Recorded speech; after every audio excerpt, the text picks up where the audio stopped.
angka Pak Balu oke. Ada penjual. Ada istilahnya orang Bugis itu mula balu. Ada ya? Mula balu.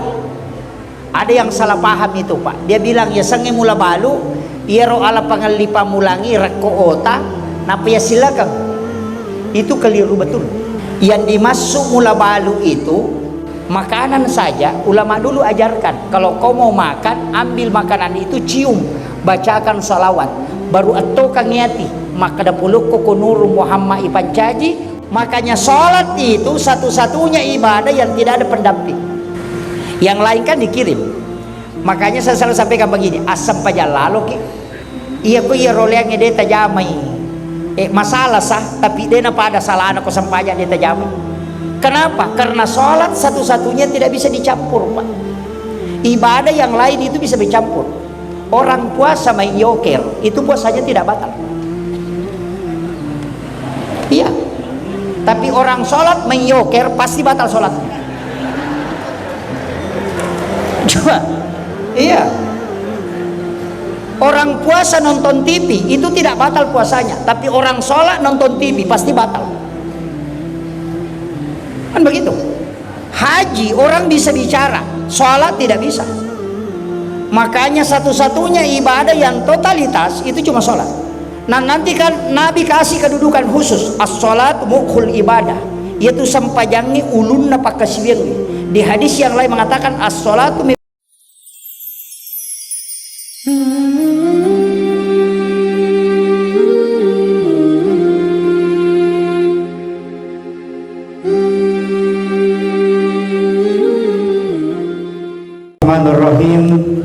Assalamualaikum warahmatullahi wabarakatuh.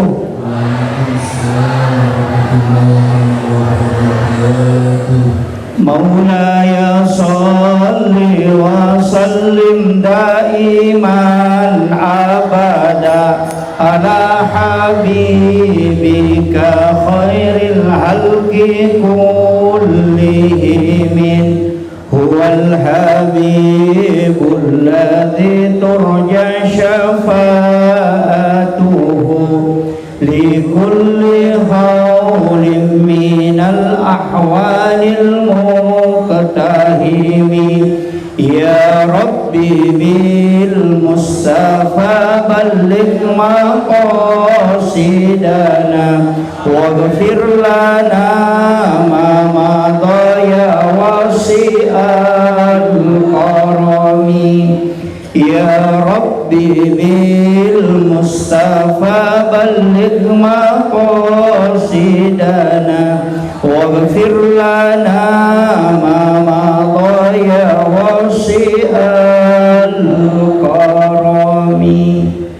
Ila khatratin Nabil Mustafa sallallahu alaihi wasallam Muhammadin wa ila jami'il anbiya'i wal mursalin wasyuhada'i wassalihin wal malaikatil muqarrabin wa kulluhum mu'assisin jami'in hadathil ulama wa khususan ila khatratus sayyid Hashim Shah wa khasra Al-Fatihah. Bismillahirrahmanirrahim. Alhamdulillahi rabbil alamin arrahmanir rahim maliki yaumiddin iyyaka na'budu wa iyyaka nasta'in ihdinas siratal mustaqim siratal ladzina an'amta 'alaihim ghairil maghdubi 'alaihim waladdallin. Amin. Allahumma nawwir qulubana wa quluba jami'i man khadara fi majlisina hadza binuril ma'rifah wa ilmil muqasyafah wal basir wal iman wal islam. Ya Fattahu ya Alim iftah qulubana wa qulubahum futuhal arifin. Rabbana iftah bainana wa baina qaumina bil haqqi wa anta khairul fatihin. Amin amin ya rabbal alamin. Hadratal muhtaramin wal muhtaramat ikhwanu fillah. Alhamdulillahilladzi rafa'al mustafa manasibal insani wal bushra wa ja'ala israhu min makkata muqaddasi fi lailata wahidatin ayatal kubra Wassalatu wassalamu ala asyrafil anbiya'i wal mursalin sayyidina wa maulana wa habibina wa syafi'ina wa ala alihi wa ashabihi wa sahabatihi ajma'in. Allahumma salli ala sayyidina Muhammadin tibbil qulubi wa dawaiha wa afiyatil abdani wa shifaiha wa nuril absari wa diyaiha wa ala alihi wa sahbihi wa sallim. Yang kami muliakan, yang mewakili Bapak Bupati Bulukumba, semoga beliau diberikan keberkahan hidup dalam menjalankan amanah yang telah dititipkan oleh Allah Subhanahu wa Ta'ala. Yang kami muliakan dan kami takzimi ayahanda selaku Rois Syuriah PCNU Kabupaten Bulukumba beserta seluruh jajaran Syuriah, jajaran Tanfiziyah, ibu-ibu muslimat, khusus ketua muslimat, para badan otonom dan lembaga Nahdlatul Ulama Kabupaten Bulukumba beserta seluruh jamiah, dan juga kepada Ikatan Kerukunan Keluarga Jawa di Kabupaten Bulukumba yang kami muliakan dan kami takzimi orang tua kita, ayahanda yang dari Sayyid Al-Ghazali, insyaallah. Jazakallah khairan katsiran Pak Kiai. Rekandah Ketua Basnas insyaallah. Bapak sekaligus saya panggil sahabat, Ketua Kepala Kementerian Agama Kabupaten Bulukumba, Kepala Kementerian Agama. Semoga Allah memberikan keberkahan. Beliau adalah Ketua Pergunu, Masya Allah, mengurus 2 lembaga, agak berat Pak Kiai, tapi alhamdulillah berkahnya insya Allah. Seluruh jamaah, para tamu undangan, seluruh tokoh masyarakat, tokoh agama, para alim ulama, dan di sini juga hadir pengurus dari Nahdlatul Ulama Kabupaten Bantaeng, insyaallah. Titip salam ke Pak Kiai, insyaallah. Iya. Seluruh santri dan santriwati, para wali santri dan para azatis dan azatizah, hadirin dan hadirat, adik-adik dari Ansor Bansar yang insyaallah kesemuanya semoga dirahmati oleh Allah Subhanahu wa Ta'ala. Saya melihat jam ini sudah 2:30, jadi saya ceramah paling lama 1 jam. Mudah-mudahan asar nanti saya mohon izin agak lewat sedikit mungkin, atau kita pas asar selesai. Pertama, saya pakai bahasa Indonesia ya? Bahasa Bugis? Campur? Oh iya. Oh, di sini juga datang sahabat Ustaz Safiadi, Masya Allah. Begini,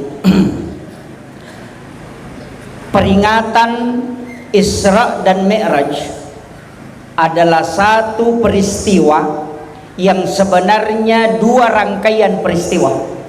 Isra 1 peristiwa dan Mi'raj itu 1 peristiwa. Ada nabi yang hanya diisrakan tapi dia tidak mi'raj. Ada juga nabi yang dimi'rajkan tapi dia tidak isra. Rasulullah selain diisrakan juga dimi'rajkan. Nabiullah Isa alaihi salam itu hanya mi'raj tapi dia tidak isra. Jadi Nabi Isa itu diangkat dari bumi langsung ke langit kedua. Makanya penghuni langit kedua itu ada 2. Yang pertama adalah Nabiullah Isa alaihi salam, yang kedua Nabi Yahya. 2 nabi ini unik Pak.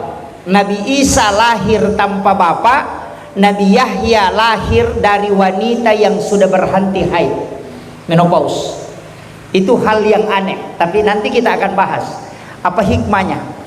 Kemudian nabi yang diisrakan tapi tidak mi'raj itu Nabiullah Musa alaihi salam ketika diperjalankan ke negeri Madian. Itu dengan jarak tempuh lebih 100 km tapi hanya 1 malam. Nabi Rasulullah Muhammad sallallahu alaihi wasallam selain Isra dia juga Mi'raj. Jadi Isra dari Mekah ke Palestina tapi tidak langsung. Kadang-kala kita memahami Nabi itu dari Masjidil Haram langsung ke Masjidil Aqsa, itu tidak. Pertama, Rasulullah dibelah dadanya. Ini kalau dalam kisah itu panjang sekali, tapi saya ambil singkatnya. Nabi dibelah dadanya. Kenapa dibelah dadanya? Kemudian jantungnya diambil, kemudian dimasukkan ke dalam bejana, kemudian diambillah air Sam-Sam, kemudian dimasukkan. Ada ulama mengatakan dibersihkan kalau dalam fikih, tapi dalam hikmah itu tidak. Dalam tasawuf itu berbeda. Ulama tasawuf mengatakan hatinya Rasulullah tidak kotor, makanya tidak dibersihkan. Hatinya Rasulullah itu sudah bersih sejak dia lahir. Nabi tidak punya dosa, tapi kenapa dia dibersihkan dengan air Sam-Sam? Ulama tasawuf mengatakan tidak dibersihkan, tapi ditambah hikmah. Kalau kita di-upgrade. Tapi kalau ulama hikmah yang membicarakan, maka dia mengatakan hatinya Nabi tidak ditambah hikmah dan juga tidak dibersihkan, tapi untuk memuliakan air Sam-Sam. Itu beda, Pak, tinjauannya. Dia mengatakan begini, air Sam-Sam tidak akan mulia seandainya tidak pernah dipakai mencuci kalbunya Rasulullah. Sama dengan Hajar Aswad.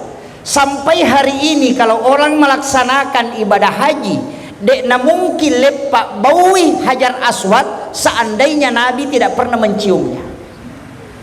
Karena itu batu. Jadi artinya apa?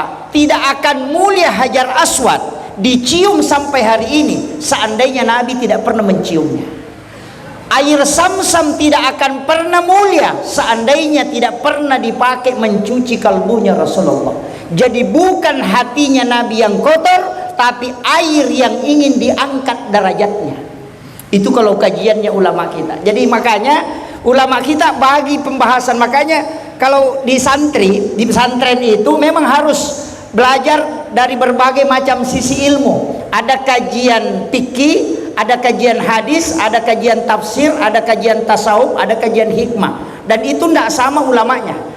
Kalau kajian fikih disebut kajian Islam, ulamanya disebut fuqaha. Kajiannya itu hukum-hukum antara halal atau tidak. Mazhabnya Syafi'i, Maliki, Hanafi dan Ahmad bin Hambal. Kalau naik satu tingkat disebut kajian iman. Ulamanya disebut murabbi, bukan fuqaha, tapi disebut murabbi. Mazhabnya Mu'tazilah, Jabariyah, Qadariyah, Sunni dengan Syiah. Itu kajiannya adalah tauhid. Kemudian diangkat satu grade lagi namanya kajian ihsan. Ulamanya disebut mursyid, mazhabnya disebut tarekat. Jadi tarekat ada khalwatiyah, ada samam, ada yusufiyah, ada saktari, ada ahlaki. Jadi nanti ulamanya ini beda-beda. Ulama fikih itu beda kajiannya dengan ulama tasawuf. Nanti yang membuat rancu Indonesia ini, Pak, dai-dai yang mencampur tiga ini. Ia napa si garu-garu ya talwewe malah saulu jamaah. Nah ustaz saya dari tahu pusing. Makanya saya sering kadang kalau dengarkan ceramah itu kadang stres. Kita yang dari pondok ini justru dirubah pemahaman. Saya kasih contoh, kenapa ada yang mempatwakan sungkeman dengan orang tua itu musyrik. Hormat kepada bendera merah putih itu musyrik. Karena kajian adab dikasih turun ke kajian tauhid. Itu bahaya. Kan begini, sungkaman ke orang tua itu akhlak anak kepada ibu bapaknya. Berarti dia kajian adab. Adab itu tanda takzim, bukan menyembah. Tapi ketika dikasih turun ke kajian tauhid, sungkaman ke orang tua jadi musyrik. Karena sujud di hadapan orang itu musyrik. Coba bahayanya, Pak. Hormat kepada bendera merah putih itu kan takzim kepada pejuang kita yang meninggal atas memperjuangkan bangsa Indonesia ini. Tapi ketika dikasih turun ke tauhid, hormat kepada makhluk itu musyrik. Bayangkan, ini bahayanya. Makanya saya sampaikan, anak-anakku yang nyantri di pondok harus tahu betul itu. Nanti kita buka lagi pembahasan kajiannya beda. Begini, ulama fikih, ulama hadis kalau sakit pasti berobat. Karena setiap likulli da'in dawa, setiap penyakit itu ada obatnya. Dan Rasulullah mengatakan ketika engkau sakit maka berobatlah sebagai ikhtiar untuk sembuh. Tapi ulama tasawuf tidak akan berobat kalau sakit. Karena orang yang berobat ketika sakit, maka itu kupur nikmat. Itu juga hadis, Pak. Rasulullah mengatakan, sehari semalam umatku kena penyakit, 1 tahun dosanya dihapuskan oleh Allah. Makanya pilih mana? Mau sehat banyak dosa, atau mau sakit tapi dihapuskan dosanya? Inilah tarik ulur pemahaman. Kadang kalau kita lihat dalam tinjauan hukum fikih, maka kadang kita salahkan karena standar yang kita pakai standar fikih. Ulama tasawuf tidak melihat ke situ. Itu beda. Makanya sama dengan begini. Ulama fikih berwudu kemudian berbohong itu tidak batal wudu. Ulama tasawuf, orang yang sudah berwudu kemudian sudah berbohong, dia gunakan wudunya kemudian berbohong, maka wudunya sudah kotor. Karena wudu bukan an-nadhafah tapi at-tuhur. Coba.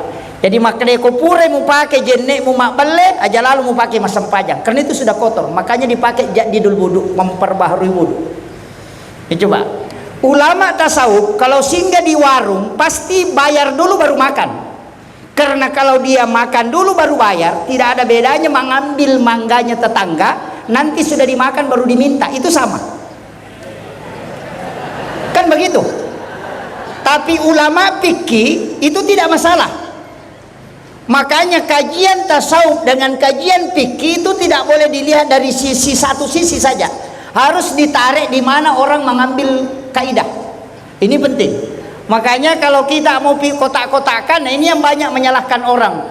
Ulama fikih menyalahkan ulama tasawuf, mengatakan ini sudah sesat, padahal ilmunya tidak sampai. Iya, ini yang banyak. Nah, makanya mudah-mudahan di Bulukumba ini terhindar. Di NU itu begitu, Pak. Makanya kita punya ulama tasawuf, ada yang mengharamkan. Itu karena tidak paham. Itu. Kemudian saya kembali. Jadi Rasulullah itu dari Mekah itu tidak langsung ke Masjidil Aqsa.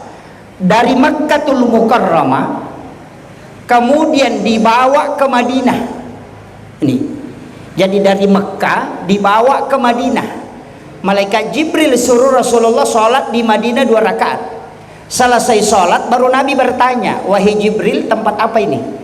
Malaikat Jibril mengatakan, ya Muhammad, kala engkau akan berhijrah ke sini. Itu Nabi sudah tahu.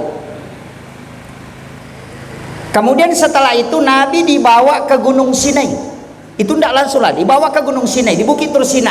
Nabi disuruh sholat. Nabi sholat 2 rakaat. Selesai sholat Nabi bertanya, wahai Jibril, tempat apa ini? Malaikat Jibril mengatakan, disinilah Nabi Musa berbicara langsung dengan Allah. Wa kallamallahu Musa taklima. Setelah itu dibawa ke sebelah selatan Masjidil Aqsa di Baitul Lahmi, Bethlehem. Kemudian Nabi disuruh sholat. Nabi sholat 2 rakaat. Selesai sholat bertanya, tempat apa ini Jibril? Malaikat Jibril mengatakan, disinilah Isa bin Maryam dilahirkan. Coba. Setelah itu baru dibawa ke Masjidil Aqsa. Kemudian Nabi menjadi imam, yang menjadi makmum di belakangnya adalah semua nabi dan rasul yang mendahului Rasulullah. Ini isyarat bahwa Rasulullah adalah imamnya para nabi. Tapi ada pertanyaan, Pak. Nabi kan belum Mi'raj, tapi dia sudah sholat. Coba. Ini. Nabi kan belum Mi'raj. Dia baru Isra. Kalau Mi'raj kan nanti pulang baru bawa perintah sholat toh. Tapi kan Nabi sudah sholat. Nabi sholat di Madinah, Nabi sholat di Bukit Tur Sina, Nabi sholat di Baitul Lahmi, menjadi imam di Masjidil Aqsa. Berarti angka memang nasampajan na zaman Nabi sebelum Mi'raj. Disinilah membantah ketika ada ustaz mengatakan nanti ada perintah sholat ketika Nabi dari Isra Mi'raj. Itu keliru betul. Coba buka Al-Quran. Nabi Ibrahim itu berdoa, Rabbana liyuqimas sholah faja'al afidatan minan nasi tahwi ilahi. Berarti Nabi Ibrahim sudah sebut sholat. Nabi Zakaria, wa huwa qaimun yusalli fil mihrab. Dia sementara berdiri sholat di dalam mihrabnya. Kemudian dia berdoa. Maryam sholat di dalam mihrab. Berarti Nabi, Maryam, Nabi Zakaria, kemudian Maryam, kemudian Nabi Ibrahim, Nabi Isa ketika ditanya dia mengatakan saya diutus oleh Allah untuk memerintahkan sholat dengan zakat. Berarti sudah ada sholat. Jadi itu sampajangnya tanya pakai siwek baru. Sejak Nabi diutus itu sudah ada perintah sholat. Cuma perintah syariat itu bertahap. Makanya di masa Nabi Adam itu tidak ada larangan mencuri. Syariat potong tangan dengan larangan mencuri tidak ada di Nabi Adam. Nah sebab dia agak pangah apa jadi dinamupah. Nggak begitu. Itu. Makanya syariat agama itu turun bertahap sesuai dengan kebutuhan manusia. Maka penyempurnanya adalah Islam. Kemudian saya tidak usah bahas terlalu jauh ke situ. Nanti waktu tidak cukup. Saya kembali. Ketika Rasulullah selesai menjadi imam di Masjidil Aqsa, kemudian Nabi diangkat naik dari langit, dari Masjidil Aqsa ke langit pertama, ketemu Nabi Adam. Saya biasa bertanya, kenapa Nabi Adam ditemui? Padahal Nabi Adam ini kan tidak terlalu populer. Kenapa bukan yang ulul azmi itu yang menjemput Nabi? Nabi pilihan. Ternyata Nabi Adam ini untuk pejabat, Pak. Nabi Adam ini kan dari surga turun ke bumi. Sedangkan Rasulullah dari bumi baru mau ke surga. Ini pesan. Jadi ya Nabi Adam kapoleh di surga angkat kolino diturunkan ke bumi. Tapi Rasulullah di bumi baru mau ke surga, dikasih jalan-jalan. Makanya orang yang mau ke sana tanya dulu orang yang dari sana. Tabahan ya? Ini ilmunya Pak. Kenapa dia disalami oleh Nabi Adam? Karena begini, seorang pejabat lama mestinya pejabat baru itu sowan ke pejabat lama untuk minta nasihat untuk melanjutkan amanahnya. Kadang-kala pejabat baru Pak baku bombe dengan pejabat lama, itu jadi masalah. Ini pesan. Kemudian yang kedua, Nabi itu dikasih tahu sama Nabi Adam, Rasulullah, jangan sampai kau nanti nikmat di surga kau lupa turun ke bawah. Ingat umatmu perjuangannya. Ini untuk pejabat Pak. Jangan sampai asik duduk di kursi dia lupa masyarakat di bawah. Ini pesan. Kadang-kala kalau terlalu enak duduk di kantor yang ber-AC, sudah lupa gubuk-gubuk itu. Ini yang sekarang viral kan banyak. Ini nih. Makanya belusukan itu sunnah Nabi. Kenapa orang yang turun dari tingkat tinggi ke bawah itu, ke bumi ini harus didatangi? Saya kasih tahu. Salah satu hadis Nabi yang sangat masyhur bagi orang yang membutuhkan hajat yang kuat. Ya kau tahu angkana cinaila, ada satu hadis Nabi dan itu hadis sahih. Siapa yang tidak punya keturunan atau punya hajat yang tidak bisa terkabul, maka cari 7 orang miskin pada hari Jumat dan sedekahi. Dan suruh dia mendoakan kamu, karena 7 orang miskin berdoa mengalahkan 40 ulama. Itu hadis Nabi. Ini yang jarang kita lakukan. Rasulullah mengatakan ketika kau tidak punya keturunan, jadi kau tahu pura mak bayi ne pura malakai na degaga anak-anak, cari 7 orang miskin, kau sedekahi dia di Jumat. Kemudian minta dia yang mendoakan kamu, karena 7 orang itu mengalahkan 40 ulama ketika berdoa. Ini yang kalau nanti saya akan masuk ke caleg. Ini kan nanti jadi sogokan toh. Coba. Nanti kalau orang tidak tahu, tidak ngaji kitab Fathul Mu'in, nanti ini anggap sogokan. Kenapa? Ini caleg kok berbagi-bagi. Bagi sembako, bagi ini, berarti ini apa namanya? Ini sogok. Enggak. Caleg itu bisa sogok, bisa tidak. Kalau dia datangi orang yang berhak menerima bantuan, baru dia kasih, baru dia sampaikan, saya punya hajat ingin jadi caleg, mohon didoakan, mudah-mudahan doa tak yang menyebabkan hajatku terkabul. Itu bukan sogok, itu sunnah. Saya kasih tahu dulu. Kita kan ngaji dulu dasarnya. Kalau mengatakan wah itu kan jadi masalah Ustaz. Tidak, begini. Kenapa kita lari ke sholat dulu? Kenapa Imamun Nawawi Ad-Dimashqi dalam kitab Hadis Arba'in, Imamun Nawawi itu hadis pertama yang diambil adalah hadis tentang niat. Saya ingin kasih tahu, kalau orang sholat di sini 2 rakaat, di sini sholat 2 rakaat, di sini sholat 2 rakaat, di sini sholat 2 rakaat, sholatnya sama-sama 2 rakaat, gerakannya sama dan bacaannya sama, tapi sholatnya bisa beda hanya karena niat. Ini sholat taubat, ini sholat sunat tahiyatul masjid, ini sholat sunat wudhu, ini sholat sunat hajat. Yang membedakan cuma niatnya. Semua aktivitas itu lari ke situ. Ini yang orang tidak biasa baca, Pak. Kenapa dia sholat sunat hajat? Padahal gerakannya sama. Mungkin di sini sholat taubat, gerakannya juga sama. Sama-sama juga 2 rakaat. Tapi karena niatnya sholat hajat di sini, niatnya sholat taubat di sini, sholatnya beda. Sama dengan tadi caleg, ketika dia datang kasih foto ke orang, baru kasih tahu ingat tanggal sekian, coblos nomor ini foto saya, itu baru sogok. Tapi ketika dia datang ke ulama, dia datang ke masyarakat biasa, minta didoakan, itu bukan sogok, itu sunnah, Pak. Suruhlah orang-orang yang mendoakan, karena mungkin di antara mereka itu yang doanya mustajabah. Dan Rasulullah mengatakan, ketika umatku berkumpul 40 jamaah, salah satunya pasti ada waliullah. Kenapa Imamul Ghazali, Imam Syafi'i mengatakan sholat Jumat nanti sah kalau jumlah jamaah Jumatnya 40? Karena itu dia pakai hadis ini sebagai pedoman. Yang kedua, Rasulullah minta kalau sholat jenazah usahakan jumlah jamaah 40, karena pasti ada yang diterima doanya sehingga jenazahnya bisa selamat. Itu caranya Nabi menyelamatkan kita. Ini nih, makanya ulama kita kan dari dulu begitu. Makanya dia bilang, ini orang berdosa. Anda pokoknya kumpulkan 40 orang, doakan, ada yang diterima doanya. Tapi kalau preman yang meninggal, tukang bagal yang meninggal, tidak usah roh isure yang mensolati, jangan. Nanti malaikat keberatan, Pak. Kasihlah ketua MWC yang sholat ini. Itu juga jadi masalah ini. Nanti malaikatnya. Kan ada kasusnya itu, Pak. Ketika Rasulullah diminta mensolati jenazah ahli fitnah, itu kan hadis tentang ibki itu. Makanya Nabi kan diminta, dan Nabi mau solati, tapi Allah kan melarang. Kenapa Nabi dilarang mensolati? Kau mintakan ampun atau kau tidak mintakan ampun, tetap Allah tidak akan ampuni. Makanya Nabi dilarang, karena nanti malaikat pusing, Pak. Kalau Nabi yang berdoa, malaikat pusing. Kan begitu. Mau tidak diterima, Nabi yang minta. Sama dengan Firaun. Ketika tenggelam di laut itu kan dia mau taubat, tapi malaikat Jibril yang sumpet mulutnya sehingga dia tidak bisa bertobat. Karena malaikat Jibril jengkel. Masa di dunia kau mengaku Tuhan baru sombong, tapi kau mau mati baru mau taubat? Wah, ini dia tutup itu. Kan Nabi, kan dia sudah tahu itu.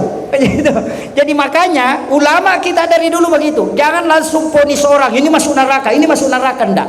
Bahkan saya dapatkan satu hadis sahih dari Ibnu Mas'ud mengatakan, siapa yang meninggalkan 3 atau 2 anak perempuan ahli ibadah, ibu bapaknya tidak disentuh api neraka.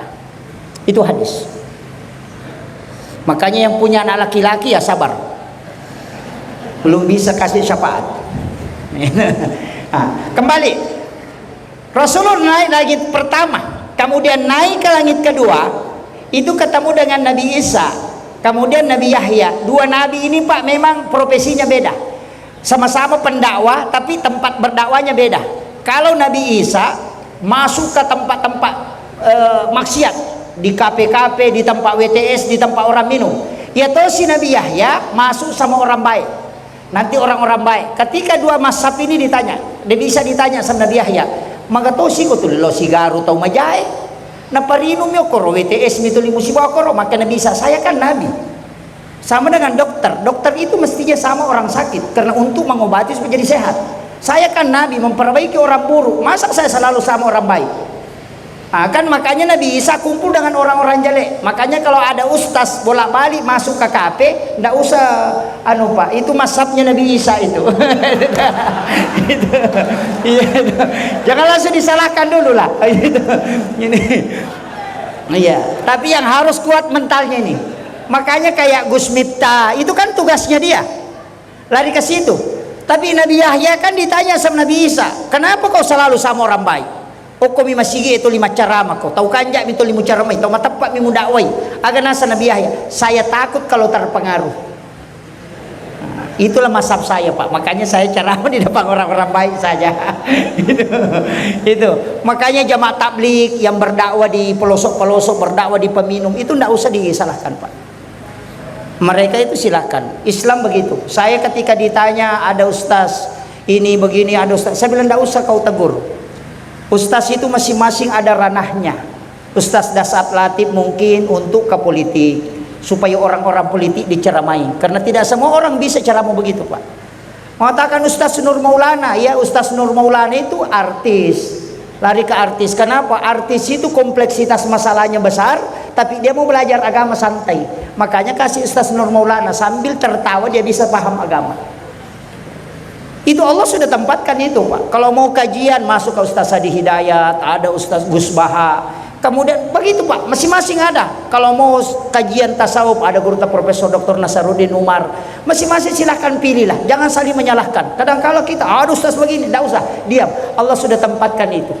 Nah, ini yang harus kita terima. Makanya NU itu merangkul semua. Karena itu yang dia pahami.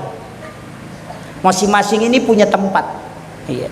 Kemudian naik ke langit ketiga, kita percepat. Ini sudah hampir jam 3. Itu jam di belakang kayak mati, itu jam di belakang.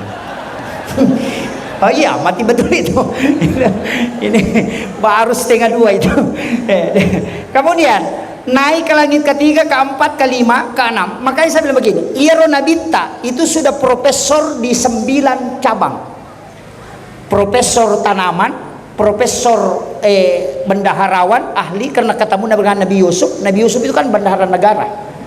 Kemudian ketemu dengan Nabi Harun, ahli diplomatik.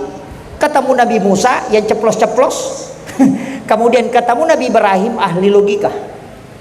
Jadi makanya Rasulullah itu ahli filsafat, ahli kesehatan. Nabi Isa kan kesehatan. Itu Nabi Isa bisa menghidupkan orang mati. Dokter kita, Pak, biasa mematikan orang hidup.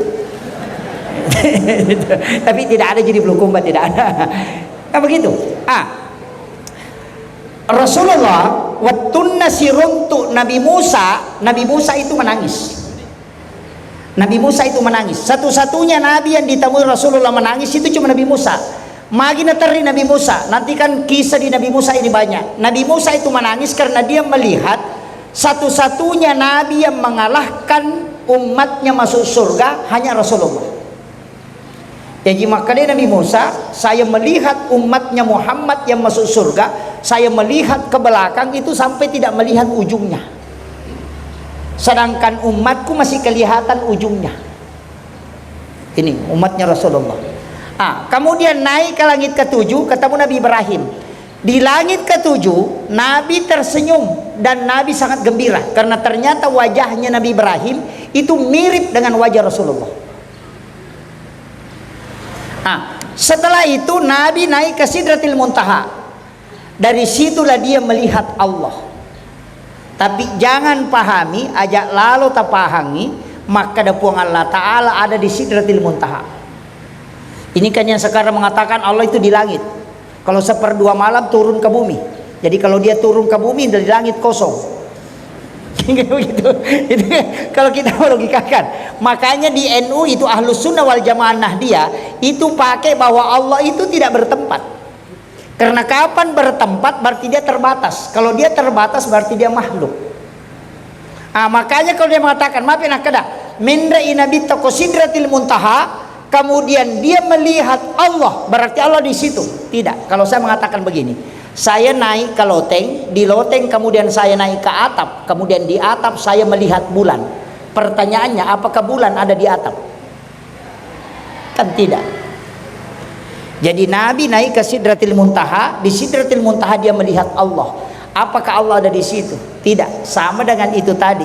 Saya naik ke atap, kemudian di atap saya melihat bulan. Apakah bulan ada di atap? Tidak. Itu caranya ulama kita memberikan pemahaman bahwa Allah itu tidak bertempat. Ini. Kemudian saya tidak terlalu jauh ke situ.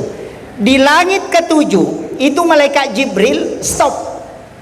Kemudian akan asa Jibril, Muhammad atarruno gang kama iya. Maka dia Nabi Jibril, dampingi saya sampai ketemu dengan Allah. Kau mendampingi saya sejak berangkat, maka sampai saat ini kau dampingi aku ketemu dengan Allah. Jangan biarkan aku sendiri.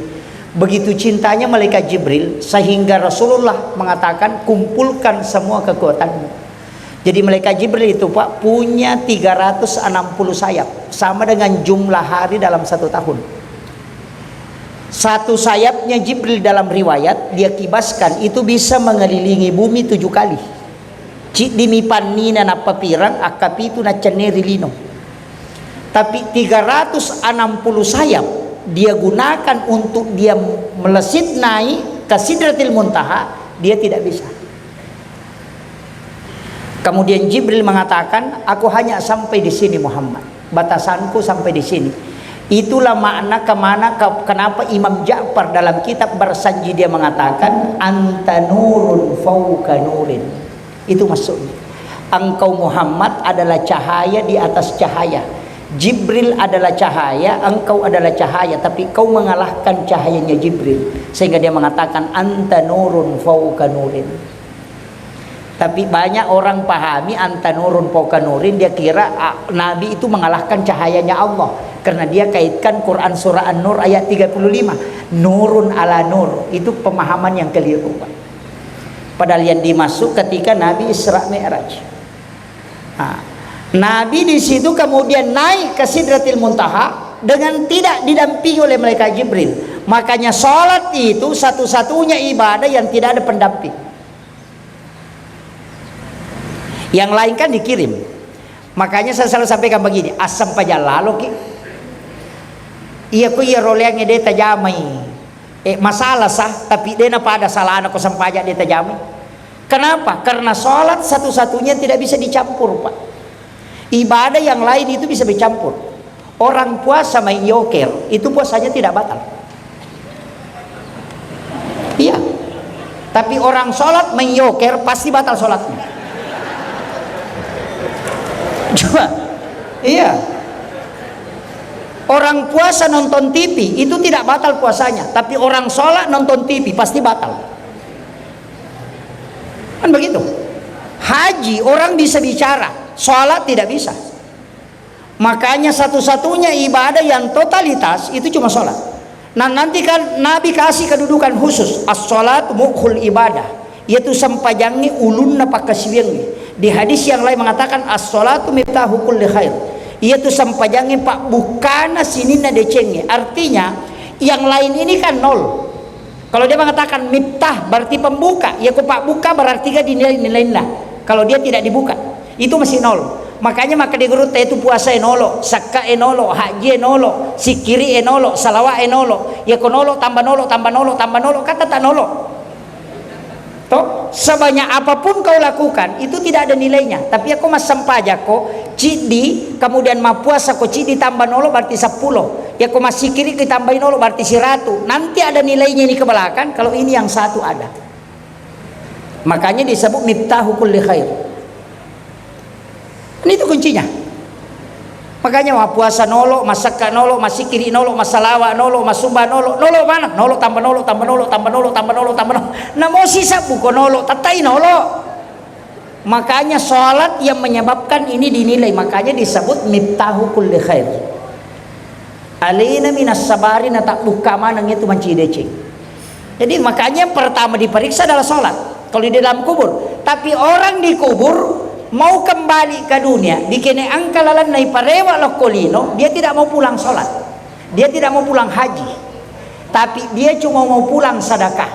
Kenapa? Saya pernah tanyakan sama guru tak wasa sampajangnya pamulangi peresa magi tahu matewe kene kesempatan rewa, kenapa bukan sholat? Dia mengatakan sholat itu nak pahalanya terbatas, sedekah tidak. Beda itu. Sholat kau kerjakan 1000 rakaat yang dinilai 1000 rakaat, kau meninggal tidak mungkin bertambah. Tapi sedekah ada uangmu masuk ke pondok, semen 1 sak kau sumbangkan di pesantren ini, anak tempati belajar, guru tempati mengajar, itu dikumpul pahalanya baru dikasih sama orang yang menyumbang tadi. Dan selama orang masih belajar di pondok itu jalan sampai dunia kiamat. Makanya kalau sholat kan sudah kerjakan 1000 rakaat tidak mungkin bertambah kecuali kau sholat kembali. Tapi kalau sedekah cijan mimu pasu letuk kamalinu mululung amat teru. Makanya orang meninggal itu kitab catatan amalnya tidak tertutup. Makanya disebut innama tuwaffawna ujurahum yaumal qiyamah. Itu kuncinya. Ini yang banyak orang salah pahami. Kalau orang sudah meninggal tertutup semuanya. Apanya tertutup? Ini yang sering saya jengkel Pak. Kalau ada mengatakan tidak sampai. Ini jadi masalah. Padahal di dalam Al-Quran disebutkan innama tuwaffawna ujurahum yaumal qiyamah. Kitab catatan amal nanti tertutup kalau orang sudah kiamat dunia. Makanya makadami itu kau mati tutup usia. Betul? Makanya disebut usianya, artinya umurnya yang tertutup, kitab catatan amal tidak tertutup. Karena dia masih menunggu amal jariahnya. Makanya bapak-bapak rugi sekali kalau tidak ada wakafnya di pondok. Begitu. Nah maka gampang Pak, satu sak semen saja dikasih masuk kalau ada dibangun. Berapa aja? 85.000. Itu anak belajar. Orang yang bersedekah di pondok untuk pembangunan pesantren itu pahalanya berlipat-lipat dibanding dengan gurunya. Kenapa? Orang yang bangun ruangan Pak, ada ruangan dia bangun atau ada andilnya membangun ruangan, pahala murid yang belajar, pahala guru yang mengajar, pahala pengurus yang mengurus, semua dikumpul pahalanya, kemudian diberikan kepada orang yang bersedekah tadi tanpa dikurangi orang melakukan kebaikan ini. Jadi aja tak kadai di guru oko pondok maka daya paling banyak pahalaku, tidak, yang bersedekah itu yang paling banyak pahalanya. Karena kenapa dikumpul pahalanya? Tidak mungkin ada anak belajar, tidak mungkin ada guru mengajar, dan tidak mungkin ada pengurus yayasan kalau pondoknya tidak ada. Nah, itu kuncinya. Makanya pahala, jalur pahala itu gampang Pak sebenarnya. Makanya komik kita masuk surga gampang. Cari anak miskin yang penghafal Al-Quran, yang akidahnya benar. Karena banyak juga penghafal Al-Quran itu akidahnya tidak benar. Banyak. Kenapa saya katakan tidak? ISIS itu Pak hafal Quran 30 juz, hafal ribuan hadis, tapi jutaan ulama yang dibunuh karena akidahnya salah. Itu hafal Quran. Aja tak ada yang nak kepala Quran nanti selama nih, oh belum tentu.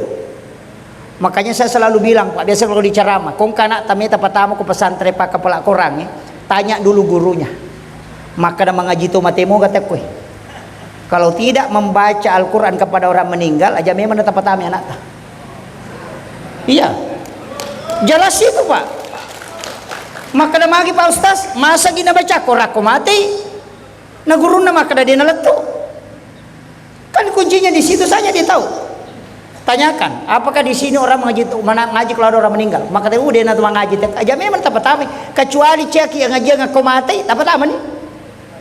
Kan itu sih kuncinya Pak. Gampang sekali dideteksi itu. Aja na namanya kapakutan na tamaga nun anda tanay bawan nih. Pembina na makadawat di moga yuli mengaji tomate teh nak dia nasu mengaji tomate aja memang nah. Kan begitu kalau kita di NU. Kan begitu. Makanya orang-orang NU itu harus tahu. Jangan sampai terkecoh dengan adanya hafal Quran cepat hafal ini, jangan kalau akidahnya keliru. Itu yang bahaya Pak. Saya harus luruskan karena saya bicara di depan NU. Yang parah itu kalau pengurus NU masukkan ke situ anaknya, wah itu parah itu. Ini yang bahaya. Ini saya ultimatum memang. Jadi gampang deteksi, mudah. Kita yang sepaham, Bapak Ibu sekalian, saya kasih tahu, di sini ada ulama kita yang mendirikan. Kalau kita ambil di abad 16 itu kan ada Datuk Ditiro. Kemudian ada yang dari Aceh. Tapi itu tidak masyhur karena sejarahnya. Saya juga akan sampaikan kepada adik-adik yang dari Nahdlatul Ulama yang produktif menulis, tolonglah angkat profil ulama-ulama kita di Bulukumba. Masukkan ke YouTube, masukkan ke ini, bikin profilnya untuk perkenalkan ulama kita. Saya selalu bilang begini Pak, saya itu tidak ada apa-apanya. Saya kalau ceramah sering sebutkan Guru Teki Haji Abdul Rahman Ambodalle. Saya sering sebutkan Guru Teki Haji As'ad. Saya sering sebutkan Guru Teki Haji Malik Pabaja. Saya sering sebutkan Guru Teki Haji Abdul Muin Yusuf Kalisi Dendreng. Kenapa saya sebutkan? Itu bendera ulama itu sudah tinggi Pak. Benderanya Guru Teki Haji Abdul Rahman Amodali itu sudah di puncak kewalian. Benderanya Guru Tasaada itu sudah di walia. Kedudukannya sudah wali. Kita ini murid-muridnya kalau mau tinggi derajatnya nempel saja sama itu. Kalau kau mau angkat bendera sendiri, benderamu tidak akan sampai ke puncak kau wafat. Dan begitu. Ketika engkau ingin mulia, ikut ke situ. Nempelkan dirimu di situ karena dia sudah wali. Adakah mengatakan, wah tidak ada ulama yang dijamin selamat. Yang dijamin selamat itu cuma Rasulullah. Itu caranya orang melepaskan kita dari ulama kita. Kenapa? Dia mengatakan jangan ikuti Syafi'i, jangan ikuti Maliki, jangan ikuti, kembali ke Rasulullah, kembali ke Al-Quran dan hadis. Baru dia pakai si Albani. Coba pikir. Dia mengatakan hadis ini disahihkan oleh si Albani. Kau ikut Nabi atau ikut Albani? Coba pikir. Dilarang sholat di depan, di masjid yang ada kuburan di depannya. Kan begitu? Tidak boleh sholat, itu sama dengan menyembah kuburan. Kalau ada masjid, ada kuburan di depannya, dia tinggalkan itu, tidak mau sholat. Tapi di Madinah, kuburannya Nabi ada di dalam masjid, tetap sholat di situ. Kalau tidak sah sholatnya orang yang sholat di masjid yang ada kuburan di depannya, maka tidak sah sholatnya dia di Madinah. Ini kadang kita Pak. Makanya kuburan para wali ini datangi, adik-adik Ansor, adik-adik Les Bumi datangi kuburan para wali kita. Biasakan, tapi saya kasih tahu, hati-hati ziarah kubur. Kadang kita ziarah kubur minta macam-macam. Kadang kami apa mau pure Pak Buti pure Pak Bayi ini aja lalu mulai saya aja mau ini yang bahaya. Kami biasa begitu.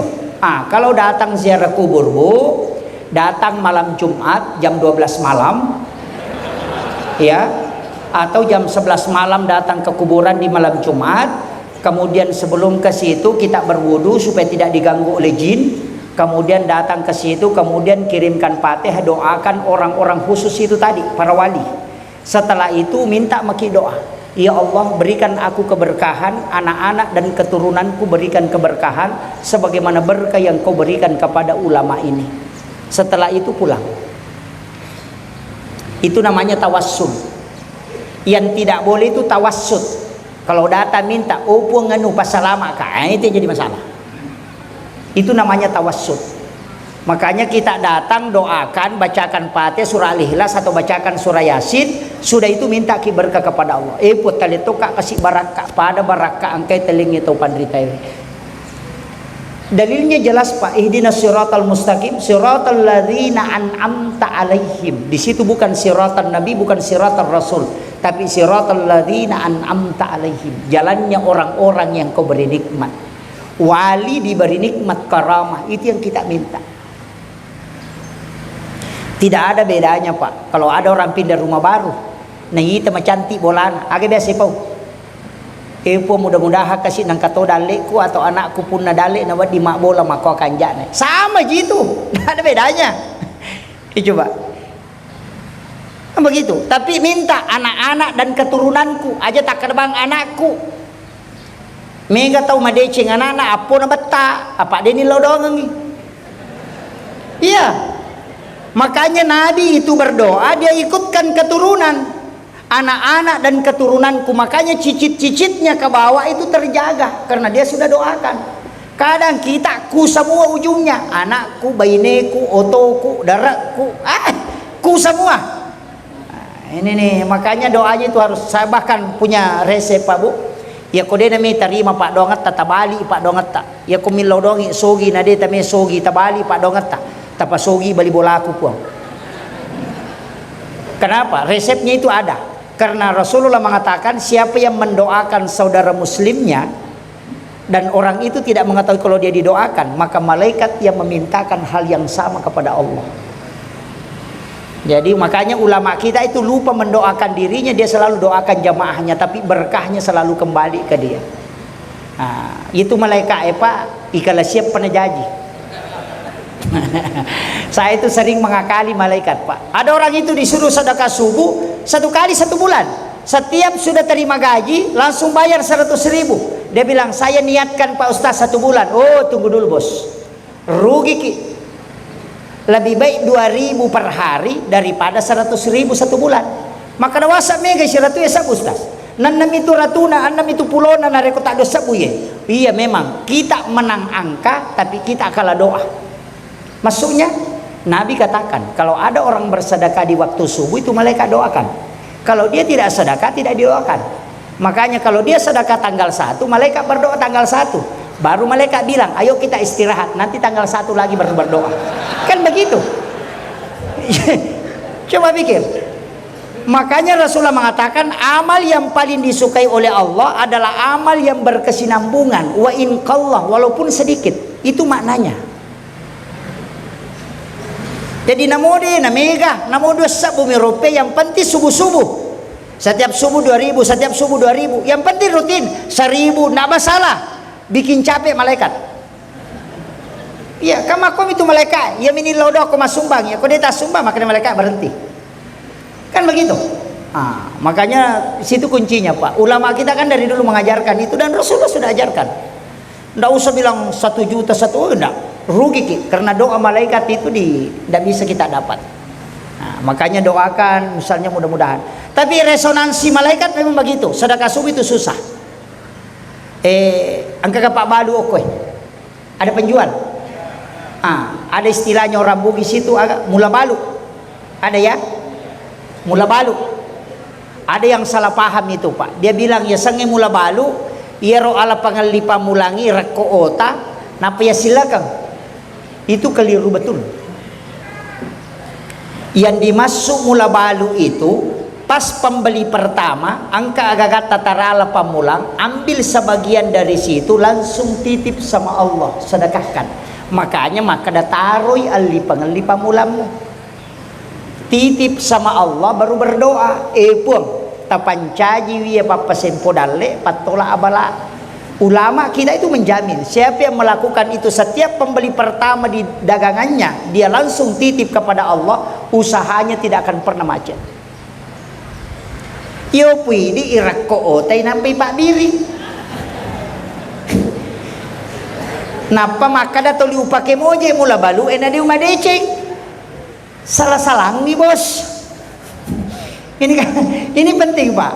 Makanya ilmu itu juga harus dipelajari. Makanya kaidah-kaidah ulama kita di Bulukumba ini kan kental. Tadi ada MWC istimewa ya. Iya, alhamdulillah itu penting. Karena NU itu menggunakan tradisi sama dengan Datuk Ditiro. Dia menggunakan ilmu tasawuf untuk mendekati masyarakat. Karena ilmu hakikat itu pasti dicari. Dia menggunakan tradisi sebagai media. Makanya di NU itu ada namanya islamisasi adat. Mengislamkan adat. Macera diganti syukuran. Kan begitu. Jadi dia ganti itu. Jadi aku makan dia macera bola, macera wetang. Dia ganti semua itu. Syukuran pindah rumah. Syukuran 7 bulanan. Dia pakai itu. Jadi dia supaya nilai islaminya masuk. Jadi tidak menghilangkan tradisi, tapi menggunakan sebagai alat untuk dakwah. Dan itu diterima betul Pak. Kan masih dekat di masyarakat itu kita negara. Mau turun sawah pasti syukur makan dulu. Selamatan. Yuli nipu imam baca doa. Dia doakan keselamatan. Kemudian sudah itu makan. Ada yang mengatakan itu musyrik. Dari mana musyriknya? Tidak musyrik karena sedekah itu menjadi tolak bala. Makanya maka ditolak bala. Pui mangi suruh baca karena pasti dia sholat. Kan begitu. Nanti kan memberi makan kepada orang, kemudian dia melaksanakan sholat 40 hari itu tidak habis di perutnya. Dan setiap waktu dia sholat didoakan oleh para malaikat. Makanya orang tua dulu kalau turun sawah, dia namanya kepaka jajakan nih. Selamat padahal dia namanya racun na pakai. Tidak negara pagalungnya makokoi. Ang kamana ni rupana pasomporo, kamana ni rupana. Tapi mega mati lasa, magai. Dia nagaga milodongang ni. Hilang itu tolak balanya. Coba kare. Magai. Meloy no galunge orang kaya. Mau panen orang kaya dipakai. Biasa tau kasih si masangking. Orang miskin pergi ya komunitas nama buat tahu kada mudah-mudahan kasih salama inang kato dale tamatu itu sudah doanya orang miskin. Tapi makokoe agak nasang manyanya mana to sugi. Hilang doanya. Ini yang hilang Pak. Tradisi itu boleh harus dikembalikan. Kemudian saya kasih tahu kuncinya. Magi tomatot tariolo saya sedikit kasih kajian ini. Magi orang tua dulu, ulama kita dulu memahami bahwa yaitu sampajange angkamu oko alemu. Tapi banyak orang salah paham. Ini lagi kalau salah paham bahaya. Maka dia itu sampajange angkamu oko alemu. Apa makreman arapanap saupa kada araparabah. Niga misangi alena ya misangi punna. Kan begitu. Karena wapi ampusi kum apalatu basirun alemu made mu guruiwi. Kan ada di situ semua. Itu yang diambil dalil. Coba kita lihat Pak. Salat rahasia, salat Nur Muhammad, salat adalah Ahmad. Salat adalah diri kita. Salat adalah nurun Muhammad. Kan itu yang dibahas. Masuk ke tarekat. Makanya nanti tarekat tunggal itu ada yang bahas, tapi saya tidak mau masuk ke situ. Yang jelasnya, kenri nololong ngero begini. Iero sampajange Ahmad. Iero mas sampajange Muhammad. Maksudnya, kepala ini kan tulisan huruf mim, dada ini huruf H, pinggul ini huruf mim, kaki itu huruf dal. Makanya tulisannya Muhammad. Kan kepala kita kan bundar, huruf mim, dada itu huruf H. Makanya Muhammad. Sampajange Ahmad. Kenapa? Berdiri huruf alif, ruku huruf H, sujud huruf mim, duduk huruf dal. Makanya Ahmad. Coba itu kan dipakai. Jadi cara pendekatannya begitu. Maka dia nangka tahu dia nasampaja ternyata tahu. Apa ia sange Ahmad, ia matau tu rahasia, ia matau nurul Muhammad, ia matau watakale. Maka mana ke watakale? Unsur penciptaan kan 4. Api, angin, air, tanah. Api berdiri, angin ruku, tanah sujud, air duduk. Tulisannya juga Ahmad. Coba itu. Itu caranya menjelaskan itu dulu. Jadi makanya tu watakale pula kompa unsur. Unsurna anginnya maridi, unsurna apie macalla, unsurna wae mapute, unsurna tanah mabolong. Ia ko tatongi sipakna apie alipu ilambana. Ia ko rokoi sipakna anginnya maridi, hurupuna hurupu ha. Ia ko sujui tanah, simbolnya itulah warna hitam, simbolnya huruf mim. Kalau duduk itu air, simbolnya huruf dal. Makanya berdiri, ruku, sujud, duduk maka dia Ahmad. Jadi ya tu watakkalemu pulukumati Ahmad. Ya natu nakala likulli syai'in min nurin Muhammad. Segala sesuatu dari nurun Muhammad. Itu tuh. Kita ambil lagi nih. Saya ambil tangan ini. Ini kan ada garis tangan, Pak. Ini angka 8, angka Arab menghadap ke bawah. Ini angka 1. Di sebelah ini angka 8 juga angka 1. Dan 18 1 dan 81. Kalau udah 18 ditambah 81 itu kan 99. Itulah asma Allah. Makanya tangan ketika takbir ibu jari dirapatkan sedikit dengan jari telunjuk. Alif lam lam ha tulisannya Allahu pas 100. Yana tu nakada angkai asanna puange malapala riwatakkalemu Ahmad mas sempaja Muhammad tatungan. Oh itu kalau dalam tasawuf itu yang parah, tapi saya tidak bahas. Nanti ada yang sesat gara-gara itu. Ya jadi kan itu yang diambil. Puluk kemana miro? Nala atau pandita dia bahas itu. Ia natu maka dadega aga sewa dia na puluk nuru Muhammad.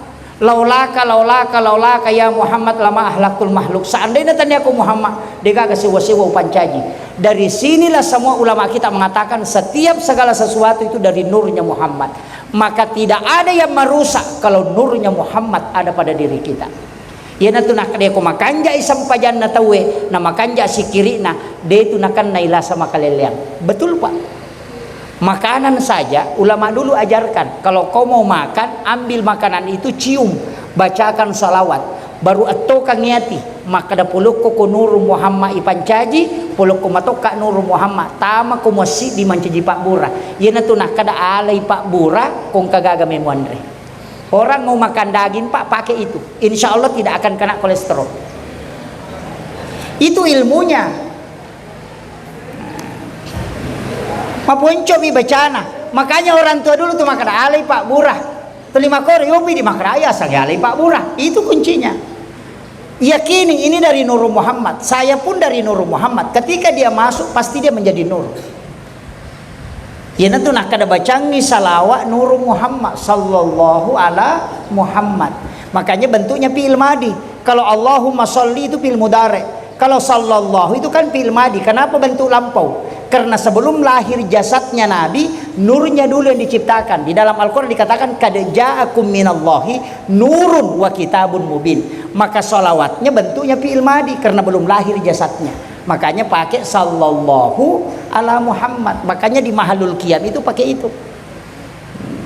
Ini yang kadang, ini sudah asar ya Pak. Oh iya sudah 3:30 ini. Ini yang terakhir. Saya kasih tahu begini. Sholat ini kesimpulan terakhir Pak Bu. Iya tuh sampajange bukan tujuan, tapi dia alat.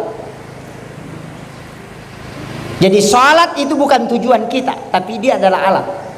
Kenapa dia alat? Karena tidak ada komunikasi yang menunggu. Yang lain itu kan menunggu semua. Doa menunggu, zikir menunggu, sedekah menunggu. Sholat tidak menunggu. Maksudnya begini, doa, Bapak mau berangkat hari ini ke Jakarta, mau melaksanakan perjalanan, Bapak tidak sholat sunat musafir, hanya berdoa. Nanti doanya Bapak dilapor hari Kamis. Kan begitu. Kan doa itu kan dilapor setiap hari Kamis. Kenapa kita puasa hari Kamis? Karena di situ doa di store, pahala di store. Jadi kalau Bapak mau berangkat hari Senin, baru berdoa, nanti malaikat rapor hari Kamis, padahal Bapak sudah kembali. Coba pikir. Kenapa ada sholat sunat musafir? Nah sudah ada doa musafir. Kenapa ada sholat sunat taubat? Nah sudah ada doa taubat. Kenapa ada sholat sunat hajat? Nah sudah ada doa hajat. Kenapa semua ada doanya, ada sholat, ada doa, ada sholat. Ada istihara. Doa istihara bisa menggunakan istihara bil Quran, tapi bisa menggunakan istihara di sholat. Karena sholat itu tidak menunggu. Bapak mau berangkat sekarang, sholat sekarang, itu tanpa perantara langsung sampai ke Allah. Kalau Bapak berdoa, malaikat cuma catat hari Kamis baru dilapor. Kan itu kuncinya. Makanya kalau berdoa juga Pak, jangan pindah-pindah. Kadang-kala kita berdoa baru marah-marah. Kenapa Allah tidak ijabah doaku? Baru dia mintanya baru berubah. Hari Senin minta sepeda, hari Selasa minta motor, hari Rabu minta mobil. Padahal malaikat lapor hari Kamis. Stres malaikat itu. Aso sini milo sepeda, Selasa milo motor, Rabu milo auto. Maka malaikat nanti pergi lapor. Coba pikir. Makanya Rasulullah mengatakan ijabut 42 yauman mania. Nabi Musa saja berdoa 30 hari disuruh tambah 10 hari. Kenapa 40 hari? Karena malaikat sudah lapor bolak-balik. Berarti Allah bilang, oh memang betul umatku, hambaku membutuhkan. Itulah makna Allah malu kepada hambanya ketika dia tidak meminta kemudian dia tidak kasih. Makanya penutup doa itu wa isa sa'alaka ibadi anni fa inni qarib ujibu da'watan izadaan. Ada terakhir izadaan. Karena ada orang berdoa tapi dia tidak berdoa. Itu maksudnya tadi. Hari Senin minta beda, Selasa minta beda, hari Rabu minta beda. Makanya kalau pakai analogi sederhana, kong ke anak tak tahu hari Senin minta sepeda, hari Selasa minta dibelikan mobil-mobil, hari Rabu minta dibelikan baju, pasti kita belikan es krim supaya dia diam. Tapi coba ada anak bangun ki mak belikan ke sepeda, mau ke kantor mak belikan ke sepeda, rewa ki boleh kantor mak ada belikan sepedaku. 1 minggu saja anak selalu bilang mak belikan ke sepeda, kalau ada uang pasti kita belikan. Begitu caranya juga ketika hamba meminta kepada Allah. Kadang kita salahkan doaku tidak dijawab karena cara kita berdoa yang beda. Tidak istiqomah dalam doa. Makanya kunci agama itu memahami itu saja Pak. Kuncinya biar doa sembarang saja. Yang penting istiqomah terus minta. Allah akan bilang betul-betul hambaku membutuhkan ini. Itu aja. Jangan berubah-ubah Pak. Bahkan hari Kamis baru dilapor. Malaikat juga bilang, "Bade pau lapor inalah simillo." Aja bawa nih. Selesaikan. Begitu. Ini penting. Kemudian ada satu doa. Itu doa istilahnya begini. Saya katakan cek kosong. Bapak Ibu pasti hafal. Doa sepu jagat. Dihafal toh? Rabbana atina fid dunya hasanah wa fil akhirati hasanah wa qina azabannar. Ini doa sepu jagat. Kenapa dikatakan sapu jagat? Karena doa ini sebenarnya semua isinya dunia bisa dimasukkan. Tapi doa ini cek kosong, tidak ada isinya. Rabbana atina fid dunya hasanah itu tidak ada isinya, itu kosong Pak. Ya Rabbana atina fid dunya hasanah wa fil akhirati hasanah wa qina azabannar, itu tidak ada isinya. Kalau orang baca saja terus itu berarti dia kosongkan. Ini pesannya guru Taqi Jadur Rahman Abu Dalek. Maka dia tu doa nak Rabbana atina mega tahu mapalai tapi mega tahu dia nak paham. Itu pesan beliau. Rabbana atina fid dunya hasanah decengagan nalino macinang ilau ni okor. Sehingga di situ karena itu masih kosong. Makanya disebut sapu jagat karena belum ada isinya itu. Makanya saya bilang cek kosong tadi. Rabbana atina fid dunya hasanah. DC ngagana lino macina minta di situ. Kalau jabatan minta di situ. Lisari ni aja mu palaba ilok bana. Pak dia pakai isat na tu. Napa kosong aku puang Allah Ta'ala doa pendek ini supaya kau yang mengisi. Makanya disebut sapu jagat. Ya jutaan reti aku kata baca tu doa na dena lepang kada dia dipadisang isat na ini. Rabbana atina fid dunya hasanah wa fil akhirati hasanah wa qina azabannar ada disang. Makanya orang singgah itu Rabbana atina fid dunya hasanah. Dia isi di situ. Ya kuidi degai wijata ilau ni wija-wija kor. Fid dunya hasanah mancaji decengyo kolino po. Wa fil akhirati hasanah. Iyo nak tilawe usaha kang ipota pancaji dece itu kesurumun ri. Wa qina azabannar aja pota pagesai ka api neraka gara-gara ya wilawe. Jadi si di milau aja na dua. Isi di situ, Pak. Itu kuncinya. Makanya disebut sapu jagat. Akhirul kalam wallahul muwaffiq ila aqwamit thoriq. Assalamualaikum warahmatullahi wabarakatuh.